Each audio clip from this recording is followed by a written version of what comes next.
하나님의 말씀은 마가복음 12장 24절에서부터 말씀을 보겠습니다.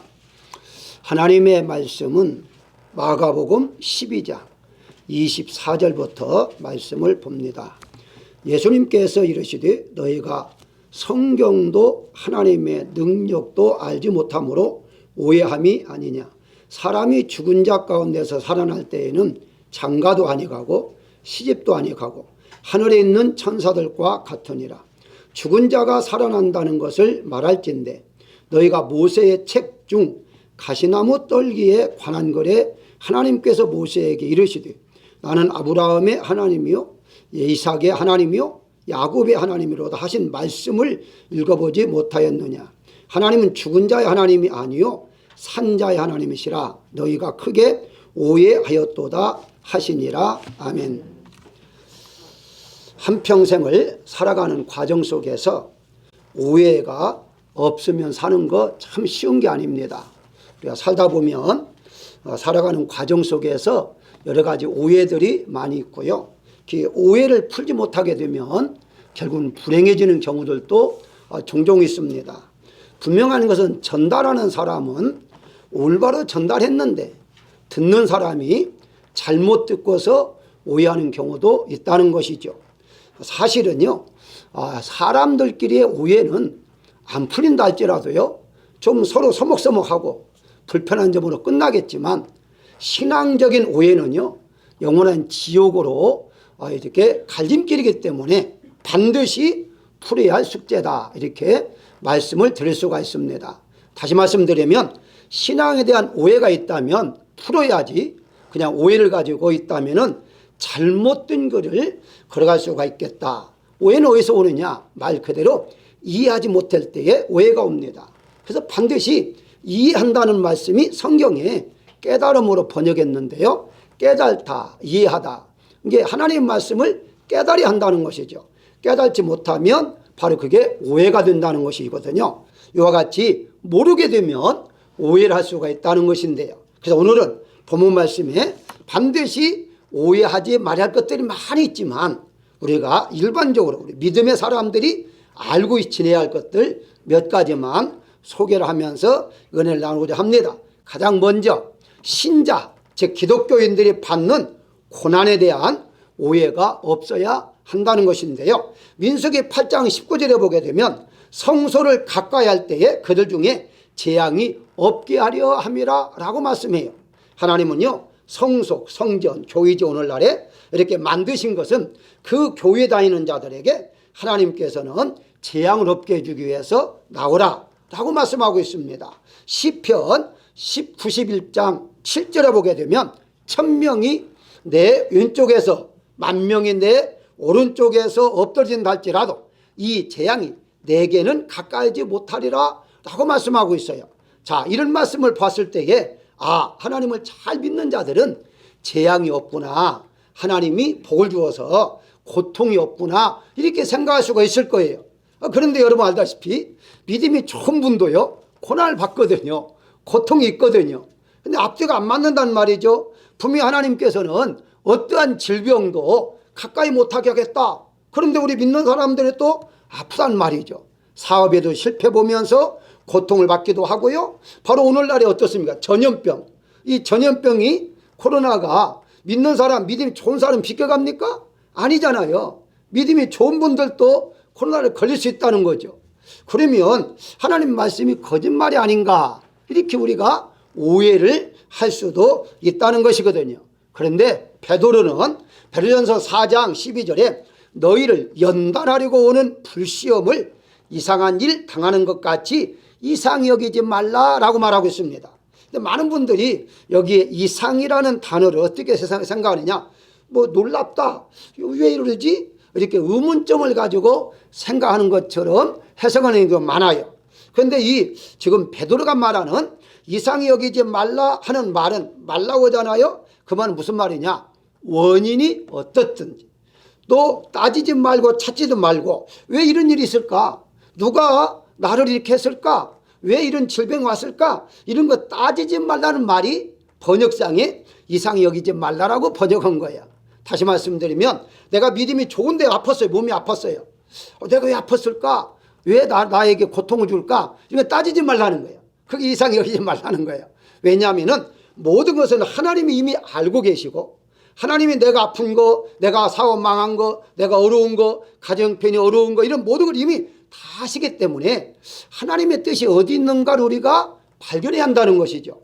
그래서 그걸 통해서 이 반응, 태도가 중요한 것이지 원인이 중요하지 않다는 거예요. 원인은 어떤 경우든지, 예를 들어 홍수가 난다, 자연의 재해죠. 그런데 믿는 사람을 홍수가 피해갑니까? 아니잖아요. 그렇다면 이런 가운데 속에서 어떻게 대처하느냐가 중요하다라고 말하고 있는 거예요.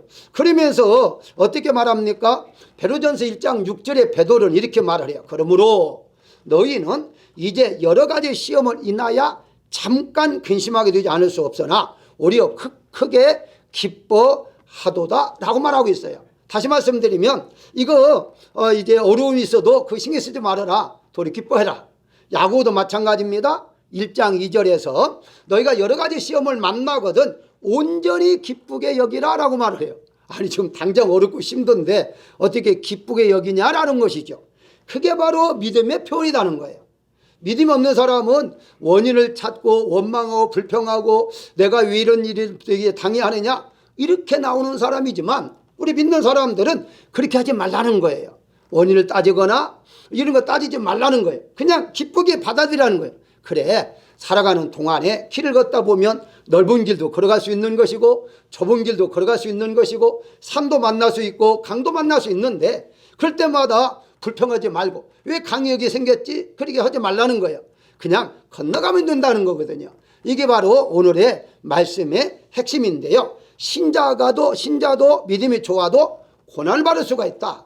고통을 받을 수가 있다. 사업에 실패볼 수도 있다. 병 걸릴 수도 있다. 근데 그런 거 원인과 이런 거 따지지 말고 감사함으로 하나님 앞에 기쁨으로 믿음으로 잘 견뎌나가는 것이 바로 하나님 앞에 영광을 돌리는 것이다. 그렇게 말씀을 들을 수가 있다는 것이거든요. 그래서 야고보는요, 야고보서 5장 10절 이렇게 말합니다. 너희가 고난받고 있으면 선지자들의 고난을 오래 참음으로 본을 삼으라 라고 말합니다. 선지자 대단하죠. 아니 하나님께서 당시에, 지금도 마찬가지입니다만은 당시에 선지자는 고르고 골라서 하나님 선택합니다. 그게 흠이 없는 사람들, 다시 말씀드리면 정확한 사람들을 선지자 세워요.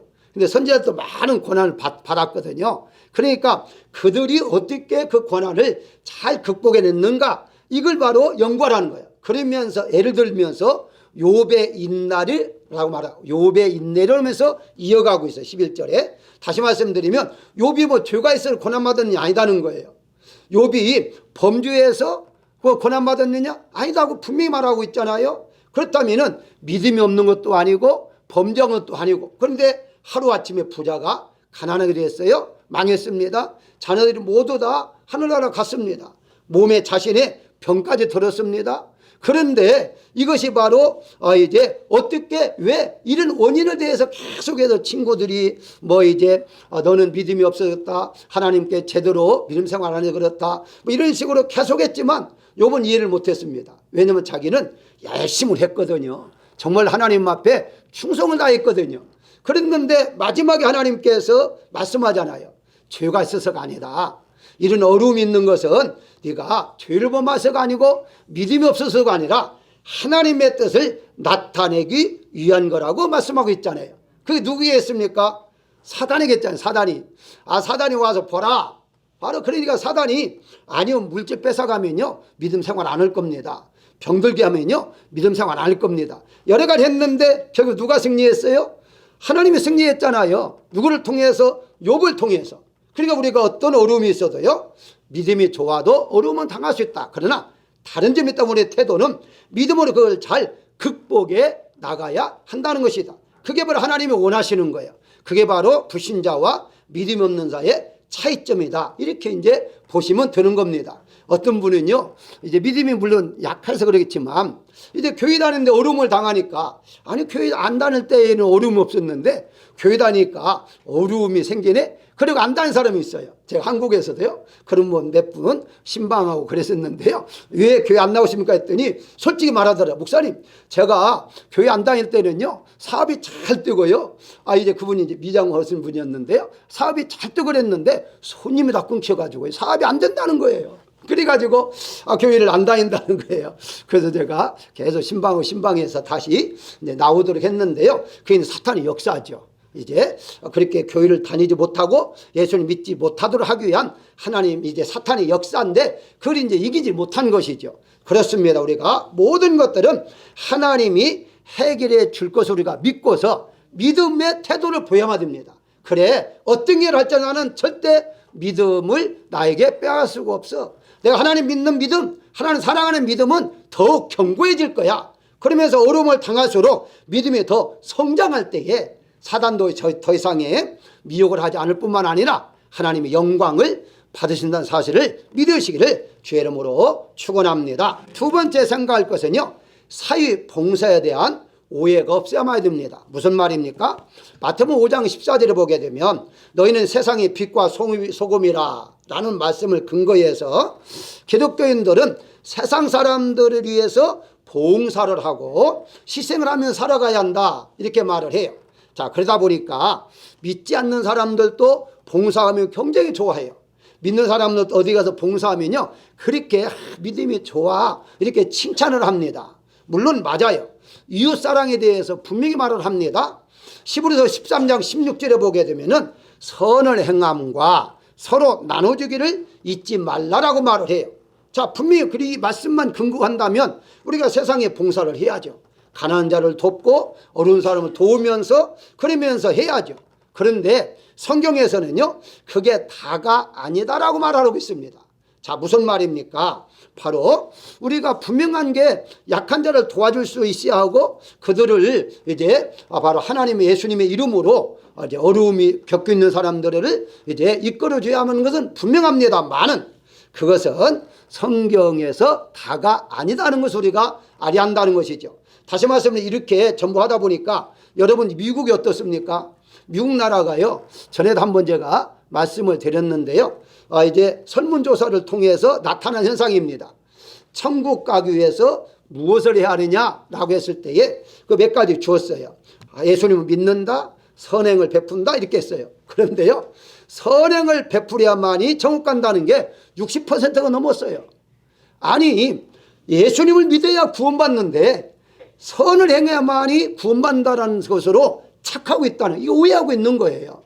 사랑하는 여러분 다시 말씀드립니다. 우리 기독교인들이 어려운 사람을 도와주는 것만은 분명해요. 도와줘야죠. 근데 그것은 구원과는 전혀 관계가 없다는 거예요. 우리가 돕고 나눠주는 것은 상급의 문제이지 구원의 문제는 아니에요.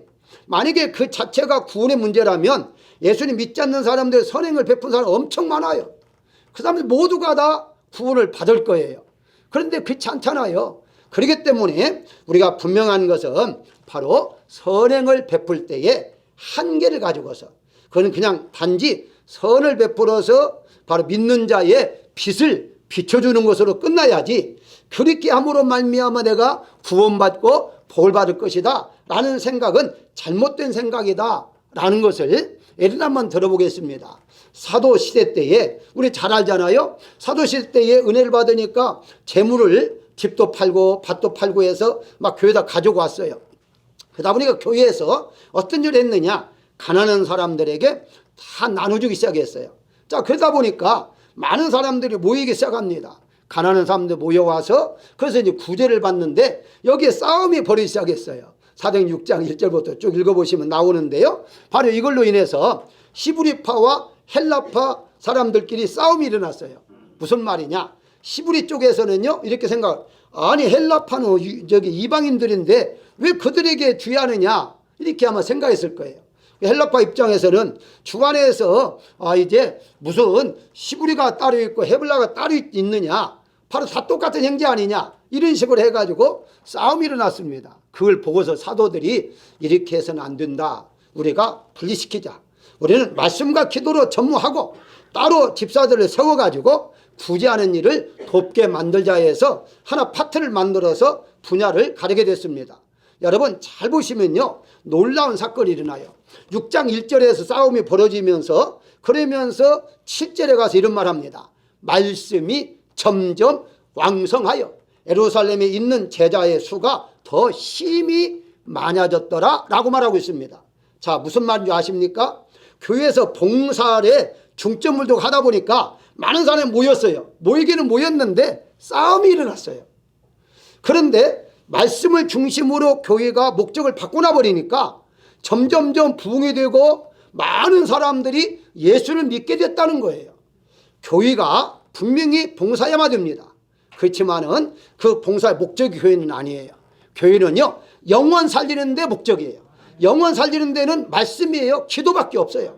그때 우리가 모여서 말씀을 공부하고 모여서 기도해야만이 교회가 살아나는 것이지, 사회의 봉사를 위해서 오늘날 얼마나 많은 교회들이 봉사합니까? 교회에서 세미나 하고요, 봉사하고요, 엄청 많이 합니다. 근데 오늘 어떻게 됐습니까? 교회들이 점점점 약해지고 있잖아요. 왜 그럴까요? 봉사 때문에 약해지는 거예요, 사실은요.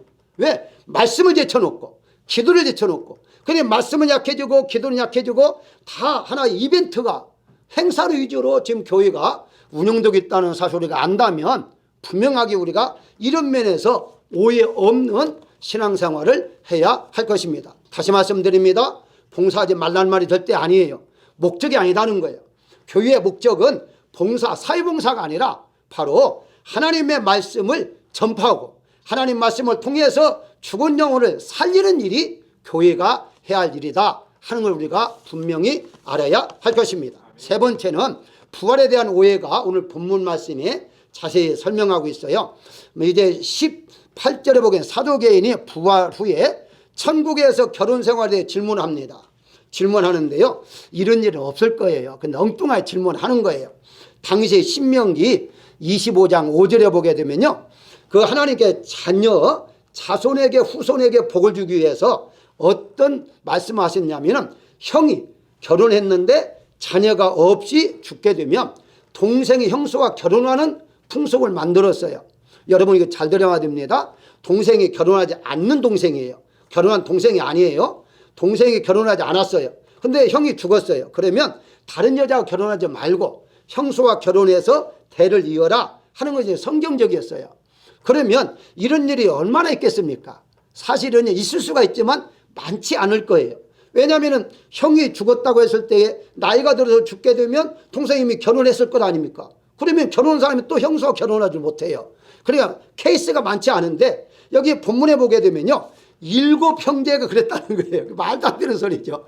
7 형제가 7형제가 있었는데 죽고 또 죽고 죽고 또 죽고. 아니 그런 형제들이 어디 있겠어요. 질문은 자체도 어리석지만 그 질문하는 것 내용이 전혀 성경을 모르고 하는 내용이었다, 이렇게 보시면 돼요. 그러면서 누구의 아내가 될 것이냐, 천국 가면. 그러니까 예수님께서 이제 분명히 말하고 있습니다. 어떻게 말합니까? 너희가 성경을 모르고 있다라고 분명히 말하고 있어요. 아니요, 이 사람들은요 성경 가지고 말한다니까요. 신명기 25장 5절을 가지고 근거해서 말한 거예요. 성경을 가지고 말했는데 예수님은 성경을 너희가 모르고 있다는 거예요. 그러니까 다시 말씀드리면 너가 무식하다는 거예요. 여러분 당시에 사도계인은요 이 성경에 대해서 학박사였어요. 한마디로 율법사, 이런 사람들이 바로 여기에서 많이 배출됐어요. 다시 말씀드리면 성경의 학자, 오늘날 말하면 신학자예요. 신학 박사들이에요. 그런데 이 신학 박사들에게 바로 예수님께서 무식하다라는 말을 하고 있는 거예요. 그래서 이 사람들이 들을 때에 얼마나 참 기분이 나쁘겠습니까? 사실 지나간 말을 한번 해볼까요? 어느 전문가에게, 예를 들어서 의사에게, 의사가 이제 진찰하고 있게 하는데 만약에 진찰 받는 사람이 당신 돌팔이 아니야? 그러면 가장 기분 나쁜 소리죠. 의사에게 돌팔이를 한다면은 가장 기분이 나쁜 걸 아닙니까? 마찬가지로 지금 너희가 무식하다고 하는 그 말이 가장 기분 나쁜 거거든요. 그런데도 불구하고 예수님이 왜 이런 말씀을 하셨느냐 하는 겁니다. 그 이유가 바로 24절에 말하고 있죠. 죽은 자 가운데 살아날 때에는 장가도 아니 가고 시집도 아니 간다라고 말하죠. 다시 말하면 영원한 천국은요 결혼생활을 하지 않는다는 거예요. 결혼생활을 하지 않으니까 바로 남녀가 만날 이유가 없다는 거예요. 그 필요가 없는 거예요. 거기는 다 동등해지는 거예요. 남녀의 구분은 있으나 너는 남자고 나는 여자니까 서로 만나서 결혼하자, 연애하자, 이런 것이 아니다는 거예요, 천국은요. 그러니까 그것까지는 몰랐다는 거죠. 왜 그랬을까요? 이들은요, 지식적으로만 말씀을 받아들였지 영적인 면에서 열리지 않았다는 거예요. 오늘도 마찬가지입니다. 우리의 사고, 우리의 이성, 우리의 지식, 이런 걸 가지고 이제 하나님 말씀을 읽고 듣게 되면요, 그 사고에 갇힙니다. 자기의 지식에 갇혀요. 더 이상의 못 바라봐요. 그러다 보니까 엉뚱하게 하나님의 말씀도 자기가 알고 있는 지식에서만 이해를 하게 되고, 이해가 안 되면 못 믿는 거예요. 오늘날에 많은 젊은이들이 왜 교회 안 나옵니까? 자기들이 알고 있는 과학적으로 증명을 하려고 하는데 안 되잖아요. 그러니까 증명이 안 되니까 이건 가짜다, 사람이 이런 기록한 것이다, 이렇게 해서 믿지 않는 거예요. 사랑하는 여러분, 조금만 더 있어 보십시오. 이제는요, 모든 것의 과학에도 하나님 말씀이 증명되기 시작합니다. 왜냐하면 성경은요, 하나님이 만드시고 이 세상에 만든 모든 것들을 그대로 기록한 말씀이기 때문에 하나님은 그냥 만드신 게 아니라 질서로 해서, 질서, 그게 과학이잖아요. 과학적으로 다 만드셨어요. 그런데 이런 일들이 저 앞으로 계속해서 점점점 많아지고 있어요. 여러분, 얼마 전까지만 하더라도요, 어떻게 하나님이 이 수많은 수십억을 어떻게 다 마음을 기억하고 있을까라는 거 의문점이 있었잖아요. 요즘 보십시오. 컴퓨터가 나와가지고 그건 금방 해결되어 버렸잖아요. 인간이 만든 이 컴퓨터만 가지고도요, 여러분 다 지금 어디에 다니는지 다 알 수 있고요. 이제 조금 있으면요, 우리의 생각까지도 다 컴퓨터 잡아냅니다. 지금 어느 정도까지 컴퓨터가 발전했느냐면 우리 얼굴을 보고서 감정을 읽어내요. 지금 현재 이 정도까지 왔는데요, 앞으로 10년, 20년만 되면 엄청나게 발달합니다. 자, 그런 것을 통해서 우리가 하나님께서는요, 과학적으로 분명하게 모든 걸 좀 다 이제 만들었는데 우리 인간이 모른다고 해서 모른다고 오해를 하고 사는 경우들이 너무나 많다는 거예요. 다시 말씀드리면 부활에 있어서요, 바로 천국은 분명히 하나님이 만들어 주셨고 우리는 영원한 천국에 들어갈 텐데, 이들은 자기의 지식의 한계를 가지고 그걸 이해하려고 하니까 이해가 안 될 수밖에 없다는 것이거든요. 사랑하는 여러분, 여러분들이 한계를 가지고 있는 지식으로 말씀을 이해하려고 생각하지 마십시오. 말씀을 그냥 믿으십시오. 믿으면 이해가 됩니다.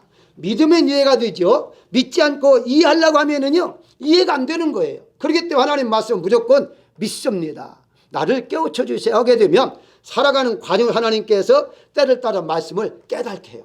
이 말씀이었구나. 이 말씀이었구나. 죄송합니다만은 제 얘기를 잠깐 하겠습니다. 저는 지금 목회를 오랫동안 한 사람이에요. 그러면 성경도 많이 봤을 거 아닙니까? 근데 지금도 말씀을 보면요, 새로운 말씀이 있다니까요. 은혜가 된다니까요. 아니, 수십 번 읽었고 수천 번 읽은 말씀인데 새롭게 말씀이 다가와요. 눈물이 나고요, 감사가 나고요, 기쁨이 나온다고요. 왜 그럴까요? 하나님 말씀 지식으로 이제 만드는 말씀이 아니에요. 하나님의 말씀은 인격이에요. 하나님의 인격이 이 속에 들어가 있기 때문에 우리가 하나님 말씀을 우리의 육신적인 눈으로 본다 할지라도 육신의 귀로 들을 때에 바로 하나님께서 영적인 면에서 우리를 감동감화를 시키시고 깨닫게 한다는 사실이에요. 그래서 우리가 부활에 대한 오해가 없이 하는데, 많은 분들이 부활은 못 믿어요. 부활을 못 믿고 다른 것들은 믿을 수 있는데 부활은 믿을 수가 없다. 어떻게 사람이 다 죽어가지고 지금은 화장까지 해서 흔적도 없이 사라졌는데 어떻게 이것들 부활할 것인가 믿지 못한 사람들이 많이 있는데요. 그래도 여러분 믿으십시오. 왜냐하면 그게 성경입니다. 우리가 지식적으로 이해 못한다 할지라도요, 믿으면 하나님께서 얼마든지 역사한다는 사실인데, 오늘 본문에 잠시 한번 볼까요? 이들이 말합니다. 하나님이 누구냐라고 소개하면서 아브라함의 하나님이요, 또 이제 이삭의 하나님, 야곱의 하나님이요, 산자의 하나님이다 그래요. 자, 여러분 이해가 됩니까? 산자의 하나님? 아니, 지금 현재의 모세 때 하신 말씀을 너 읽어보지 못했느냐 하면서 모세가 하신 말씀을 다시 이들에게 하는 말씀이에요. 그러면 이미 아브라함, 이삭이나 야곱은 이미 죽은 사람이에요. 죽었는데 왜 산자 하나님에게 했을까?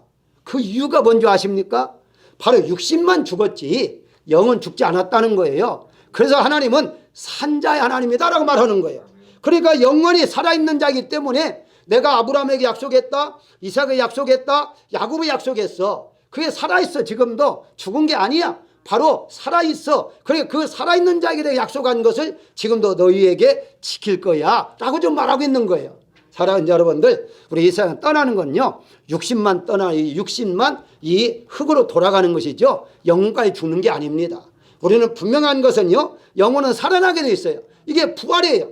우리가 부활을 믿지 아니한다면 아무런 의미가 없다라고 말씀을 드릴 수가 있는 것입니다. 그렇기 때문에 어떤 경우라도요, 우리는 부활해서 영원히 산다는 사실을 믿으시는 여러분들이시기를 주의 이름으로 축원합니다. 마지막으로 한 번 받은 구원은 영원한 구원인가에 대한 오해가 없어야 됩니다.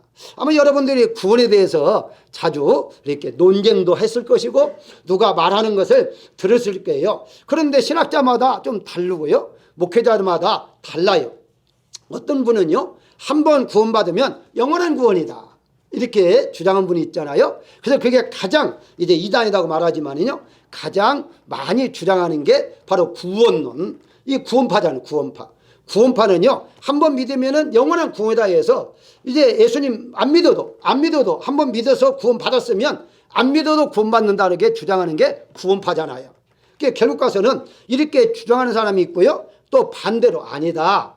한 번 믿음으로 구원 받는 것이 아니라 계속해서 믿어야만이 구원을 받는다라고 주장하는 학자들도 있습니다. 어쨌든 이제 아담과 하와를 한번 예를 들어보겠습니다. 아담과 하와가 하나님의 형상을 따라 창조했는데요, 당시에는요 완전하게 창조했어요. 만약에 인간을요 불완전하게 창조했다면은 하나님 형상도 불완전해야 돼요. 하나님은 완전하신 분이기 때문에 인간을 완전하게 창조했잖아요. 그런데도 사단에게 미혹을 받았잖아요. 자, 그런데 예수님이 첫째 아담이 아니라 둘째 아담으로 오셔서 바로 똑같은 시험을 받으셨어요. 아담이 받았던 시험을 똑같이 받았습니다. 그런데 예수님은 승리했어요. 예수님도 완벽한 분이었고 또 아담도 완벽한 사람이었는데 예수님 왜 승리를 하셨을까 하는 점입니다. 딱 한 가지 핵심이 뭐냐면 순종이라는 거예요. 아담과 하와는요 하나님 말씀을 순종하지 않았어요. 따르지 않았어요. 먹지 말라라고 했으면 안 먹어야만 되는데 그걸 먹었다는 거예요. 불순종했다는 거예요. 근데 예수님은 어떻습니까? 예수님은요 순종하셨다는 거예요. 죽기까지 순종하셨다는 거예요.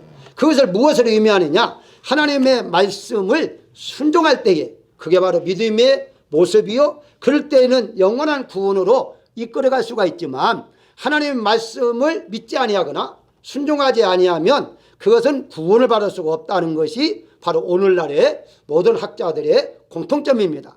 다시 말씀드리면 한번 이제 구원은 영원한 구원이냐? 아니다. 이거 따질 필요 없다는 거예요. 따질 필요 없이 바로 하나님을, 예수님을 믿으면 구원받는 것이고, 근데 그 믿음이 한 번만 믿는 것이 아니라 끝까지 내가 이 세상 떠날 때까지 믿어야 한다는 조건이에요. 그게 바로 순종이라는 거예요. 어제까지 잘 믿다가 오늘 나 예수님 안 믿을 거야 그러면 끝나는 거예요. 그런데 이게 왜 이제 이런 말씀을 드리냐 할 때에 많은 분들이 성경에 보게 되니까 하나님이 한번 선택한 자는 끝까지 책임지다고 했지 않느냐? 맞아요. 하나님 책임지죠. 끝까지요. 그런데 나의 책임도 있다는 사실 우리가 알아야 됩니다. 나의 책임이 뭐죠? 믿는 거예요. 그냥 단지 아무것도 아니고 그냥 믿는 거예요. 하나님 믿으면 의인은 믿음으로 살리라. 로마서 1장에 나오는 말씀처럼 바로 믿음으로 살아갈 때에 계속해서 우리가 영원한 구원까지 이룰 수가 있는 것인데요, 그렇지 아니한다면 우리는 구원을 받을 수가 없다는 것이거든요. 요한복음 5장 24절에 보게 되면 믿는 자는 구원을 얻었고 사망의 생명으로 옮겼느니라. 이건 과거예요. 과거 형식으로 썼죠. 자, 그런데 로마서 10장 13절에 누구든지 주의 이름을 부르는 자는 구원을 받으리라 하면서 미래에 대한 이제 구원을 언급하고 있어요. 성경은요 이와 같이 현재, 과거, 미래에 대한 구원의 말씀들이 많이 있습니다. 그 때문에 어느 한 가지를 통해서 과거 것만 가지고 이미 우리는 구원받았다 말할 수 없는 것이고요, 미래 것만 가지고 앞으로 구원받을 거야 열심히 우리가 해야 해 이렇게 또 말할 것도 없어요. 바로 현재라는 사실이에요. 현재 여러분들이 예수님 믿고 있으면 구원받는 것이고 이 구원은 영원한 구원으로 이어질 수 있다는 사실을 우리가 알아야 할 것입니다. 그렇기 때문에 한번 구원받으면 영원한 구원이다. 내가 어떤 죄를 범한다 할지라도, 내가 예수를 믿지 않는다 할지라도 이미 태어났는데 죽지 않을 것 아니냐? 뭐 영은 안 죽으니까 이런 식으로 구원파들이 말하기 때문에 쉽잖아요. 예수 믿는 거 쉽잖아요. 한 번 믿으면 끝나니까. 그래서 이 이단들이 더 왕성해질 수밖에 없는데 그게 모든 것은 다 거짓말이요 가짜라는 사실을 우리가 알아야 할 것입니다. 그래서 성경에는 바로 여러 가지 이제 쓰임받고 버린다는 말씀이 많이 있어요. 계속 끝까지 구원한다는 그런 뜻이 아니라 내가 떠나버리면, 여러분 알다시피 디모데후서 4장 10절에 보게 되면요, 대만은 이 세상을 사랑하여 나를 버리고 데살로니가에 갔고 그래요. 믿음이 타락했다는 거거든요. 세상을 사랑해서 떠났다는 거예요. 예수님을 떠났다는 거예요. 디모데전서 1장 19절에도 믿음과 착한 양심을 가져라. 어떤 이들은 이 양심을 버렸고 그 믿음에 관해서는 파선하였느니라 그래요. 믿음이 없어졌다는 거예요. 자, 정리합니다. 한 번 구원받은 구원은 영원한 구원이 아니라 믿고 있을 때만이 구원의 질성이 있다. 계속 이어난다. 이걸 우리가 분명히 안다면 과거에 잘 믿은 거 의미 없습니다. 앞으로 잘 믿을 것 의미 없습니다. 지금 믿고 있으면 됩니다. 지금 하나님 믿고 있으면 이건 영원한 천국으로 이어질 수 있는 것이고, 지금 믿지 아니하면 의미가 없다는 사실을 우리가 알아야 할 것입니다. 믿고 안 믿고는요, 하나님 이미 믿음을 선물로 줬기 때문에 나의 책임인 것이지, 하나님께서 믿지 말라는 말씀이 없잖아요. 하나님 잘 믿고 있는데 너 믿지 마. 내 기분 나빠. 이런 하나님이 아니잖아요. 그게 하나님 전혀 책임이 없어요. 우리라는 게, 우리가 얼마나 계속 믿고 있느냐가 차이가 있다는 것이죠. 오늘 결론적 말씀을 드리면 신앙의 생활에 있어서 오해에 대해서 몇 가지 여러분들에게 소개했습니다. 디모데후서 3장 14절에 보게 되면 성경은 능히 너로 하여금 그리스도 안에 있는 믿음으로 말미암아 구원에 이르게 하는 지혜가 있느니라 라고 말하고 있습니다. 다시 말씀드리면 우리가 끝까지 믿음 생활 잘하려면 성경 속에 있으니까 성경을 알아야 한다는 거예요. 그래서 성경을 많이 알면 여러 가지 복잡하게 생각할 필요가 없어요. 단순해집니다. 여러분 조금 한번 여러분들의 모습을 한번 돌이켜 보십시오. 예수를 오래 믿으면서 계속 성격이라든가 모든 면이 까다로워졌다 하면요, 성경 올바로 못 본 거예요. 하나님 믿으면 믿을수록요 성격도 까다로워지잖아요. 둥글둥글해집니다. 왜냐하면 어차피 세상 떠날 거. 뭐가 중한디라는 말 있잖아요. 뭐가 이렇게 중합니까 세상에. 중할 게 하나도 없어요. 언젠가는 떠나게 되기 때문에 따지고 복잡하고 계산해봐야 언젠가는 떠납니다. 그렇기 때문에 사람이 둥글둥글해지면서요, 따지는 것도 없어지면서, 그래서 사람이 바보처럼 생각이 돼요. 바보처럼. 저 사람은 법도 없어. 저 사람은 따지지도 않아. 좋게 살아서 살 수 있을까? 살 수 있잖아요. 좀 살 수 있잖아요. 살고 있잖아요. 우리가 따진다고 해서 부자가 됩니까? 따진다고 해서 대통령 됩니까? 물론 우리가 이렇게 무질서하게 사람 말 절대 아니에요. 너무나 지나치게 신경을 쓰면 살 필요가 없다는 거. 왜 이럴까요? 하나님이 이미 다 알고 계시기 때문입니다. 우리를 어떻게 인도할까 하나님이 아세요. 내일 일에 대해서 우리는 모릅니다. 날씨가 어떤지 몰라요. 내 생애 어떤지 몰라요. 그건 하나님 다 아십니다. 그렇기 때문에 하나님이 아시는 그분이 우리를 이끌어가기 때문에 그 약속의 말씀이 성경 전체예요.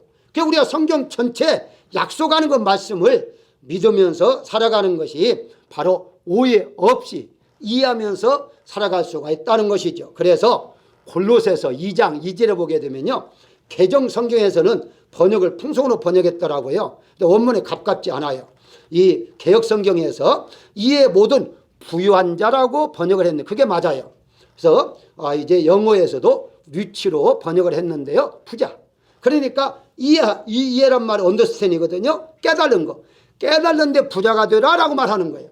우리가 깨달는데 부자가 되면요, 참 은혜가 거기에서 나오기 시작해요. 이 말씀을 해도 깨닫고 저 말씀을 해 깨닫고 모든 걸 다 깨달아지면 그렇구나 그거죠. 그러니까 누가 나에게 교훈을 줘도 깨달아지면 나를 한 번 정도 다시 하나님이 시험해 보시는구나. 그 사람이 잘못된 것이 아니라 나를 바라보게 되고 내가 달라지게 되고 내가 변하게 된다는 거예요. 그게 바로 이해의 부자가 되어지는 것이죠. 사랑하는 여러분들, 하나님 말씀을 통해서 오해 없는 신앙생활 하시길 바랍니다. 신앙생활을 오해 없이 하면요, 여러분들 생활 속에서도 오해 없는 것들이 너무 많이 있을 수가 있습니다. 오해가 너무 많이 있어도 다 이해하고 살 수가 있다는 것인데, 오해하기 시작하면요 한이 없어요. 한 말씀하고 마치겠습니다. 목회를 하잖아요.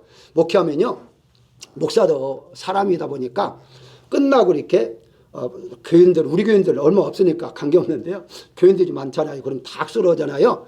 악수하다 보면 누가 저쪽에서 이 얘기를 또 해요. 그런 사람 있잖아요. 가다가 목사님 보면은 쳐다보면서 나오니까 악수할 수밖에 없어요.